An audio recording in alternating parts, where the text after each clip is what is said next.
नमस्कार दोस्तों, स्वागत है आपका स्कीम जोन यूट्यूब चैनल में। दोस्तों, आज मैं आपको बताऊंगा ई श्रम कार्ड पेमेंट लिस्ट रिलीज के बारे में। ई श्रम कार्ड धारकों के लिए नई लिस्ट जारी, सभी को मिलेंगे 1,000 रुपये। तो चलिए दोस्तों, चलते हैं इस इन्फॉर्मेशन में। वीडियो शुरू करने से पहले जो भी दोस्त इस चैनल में नए हैं वो चैनल को सब्सक्राइब कर लें, ताकि कोई भी योजना, गवर्नमेंट स्कीम और इम्पोर्टेंट अपडेट की जानकारी छूटे नहीं। ई श्रम कार्ड पेमेंट लिस्ट रिलीज, असंगठित क्षेत्र में काम करने वाले मजदूरों के लिए केंद्र सरकार द्वारा चलाई जा रही ई श्रम कार्ड योजना एक महत्वपूर्ण कदम है। हाल ही में सरकार ने भुगतान सूची जारी करने की घोषणा की है, जिसमें पंजीकृत श्रमिकों को 1,000 रुपये की आर्थिक सहायता दी जाएगी। यह राशि सीधे लाभार्थियों के बैंक खाते में भेजी जा रही है। देश भर में करोड़ों असंगठित मजदूर इस योजना से जुड़े हुए हैं और उनके लिए यह वित्तीय सहायता बेहद महत्वपूर्ण साबित हो रही है। इस वीडियो में हम विस्तार से जानेंगे कि यह योजना क्या है, किसे लाभ मिलेगा और भुगतान की स्थिति कैसे जांची जा सकती है। ई श्रम योजना का उद्देश्य और महत्व। भारत में बड़ी संख्या में लोग असंगठित क्षेत्र में रोजगार करते हैं। इनमें दिहाड़ी मजदूर, रिक्शा चालक, ठेला लगाने वाला, घरेलू कामगार, निर्माण मजदूर और खेतीहर श्रमिक शामिल है। इन मजदूरों के पास नियमित आय का कोई निश्चित साधन नहीं होता और वे दैनिक कमाई पर निर्भर रहते हैं। आर्थिक संकट के समय या बीमारी की स्थिति में इन परिवारों को गंभीर कठिनाइयों का सामना करना पड़ता है। ई श्रम योजना का मुख्य उद्देश्य इन असंगठित मजदूरों का एक राष्ट्रीय डेटाबेस तैयार करना है। इस डेटाबेस के माध्यम से सरकार को यह जानकारी मिलती है कि देश में कितने असंगठित मजदूर हैं और वे किस प्रकार का काम करते हैं। इस जानकारी के आधार पर सरकार विभिन्न कल्याणकारी योजनाओं का लाभ सीधे इन मजदूरों तक पहुंचा सकती है। वर्तमान में यह योजना मजदूरों को वित्तीय सहायता प्रदान कर रही है, जो उनके दैनिक खर्चों में सहायक है। भुगतान सूची में किन लोगों को नाम शामिल होगा? ई श्रम कार्ड भुगतान सूची में उन श्रमिकों को का नाम शामिल किया गया है जिन्होंने आधिकारिक पोर्टल पर अपना पंजीकरण पूर्ण किया है। पंजीकरण के समय दी गई सभी जानकारी सही और पूर्ण होनी चाहिए। सरकार द्वारा सत्यापन प्रक्रिया के बाद ही भुगतान जारी किया जाता है। जिन मजदूरों का आधार कार्ड में बैंक खाते से जुड़ा हुआ है और उनका मोबाइल नंबर सक्रिय है, उन्हें प्राथमिकता के आधार पर भुगतान मिलता है। इस योजना का लाभ लेने के लिए आयु सीमा 18 से 60 वर्ष के बीच निर्धारित की गई है। जो व्यक्ति पहले से किसी अन्य सरकारी पेंशन योजना या कर्मचारी भविष्य निधि संगठन के सदस्य हैं, वे इस योजना के पात्र नहीं हैं। योजना विशेष रूप से उन मजदूरों के लिए बनाई गई है जिनके पास कोई सामाजिक सुरक्षा कवर नहीं है। पंजीकृत श्रमिकों को एक विशिष्ट पहचान संख्या दी जाती है, जिसे ई श्रम कार्ड कहा जाता है। भुगतान की स्थिति जांचने की विधि। जिन श्रमिकों ने ई श्रम पोर्टल पर पंजीकरण करवाया है, वे अपने भुगतान की स्थिति ऑनलाइन जांच सकते हैं। इसके लिए सबसे पहले आधिकारिक वेबसाइट पर जाना होता है।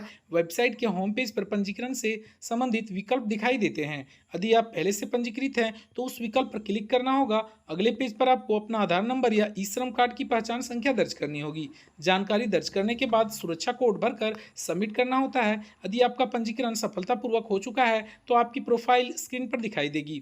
इसी पेज पर भुगतान की स्थिति भी प्रदर्शित होती है। अगर सरकार द्वारा राशि भेज दी गई है तो वह जानकारी यहाँ उपलब्ध होगी। इसके अतिरिक्त आप अपने बैंक खाते की पासबुक जांच सकते हैं या मोबाइल बैंकिंग एप्लीकेशन के माध्यम से भी लेन देन का विवरण देख सकते हैं। कई बार भुगतान में कुछ दिनों से देरी हो सकती है, जो बैंकिंग प्रक्रिया पर निर्भर करती है। योजना से मिलने वाले अन्य लाभ। ई श्रम योजना केवल वित्तीय सहायता तक सीमित नहीं है। पंजीकृत श्रमिकों को कई अन्य लाभ भी प्रदान किए जाते हैं। इनमें सबसे महत्वपूर्ण है दुर्घटना बीमा कवर। यदि किसी पंजीकृत मजदूर के साथ दुर्घटना होती है तो उसे उसके परिवार को बीमा राशि का लाभ मिलता है। आंशिक विकलांगता की स्थिति में 1,00,000 रुपये और पूर्ण विकलांगता या मृत्यु की स्थिति में 2,00,000 रुपये का बीमा कवर प्रदान किया जाता है।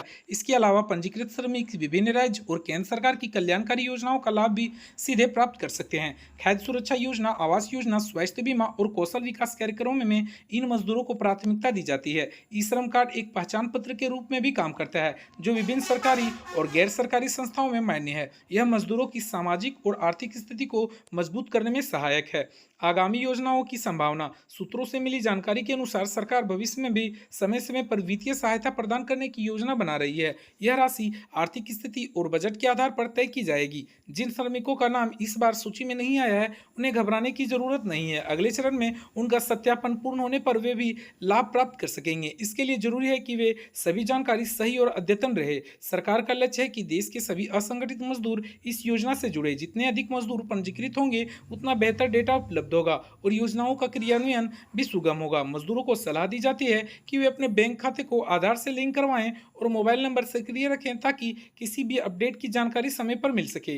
ई श्रम योजना असंगठित क्षेत्र के मजदूरों के लिए एक महत्वपूर्ण कदम है। भुगतान सूची जारी होने से लाखों परिवारों को आर्थिक राहत मिलेगी। यह योजना न केवल वित्तीय सहायता प्रदान करती है बल्कि मजदूरों को सामाजिक सुरक्षा भी देती है। जो श्रमिक अभी तक पंजीकृत नहीं हुए हैं उन्हें जल्द से जल्द पंजीकरण करवाना चाहिए। सरकारी योजनाओं का पूर्ण लाभ उठाने के लिए सही जानकारी और नियमित अपडेट बेहद जरूरी है। योजना की महत्वपूर्ण जानकारी, विवरण जानकारी। योजना का नाम ई श्रम कार्ड योजना। लाभार्थी असंगठित क्षेत्र के मजदूर। वर्तमान सहायता राशि 1,000 रुपये प्रति किस्त। आयु सीमा 18 वर्ष से 60 वर्ष। पंजीकरण माध्यम ऑनलाइन e-shram.gov.in। भुगतान विधि सीधे बैंक खाते में डीबीटी के माध्यम से। बीमा कवर 2 लाख रुपये। मृत्यु, पूर्ण विकलांगता।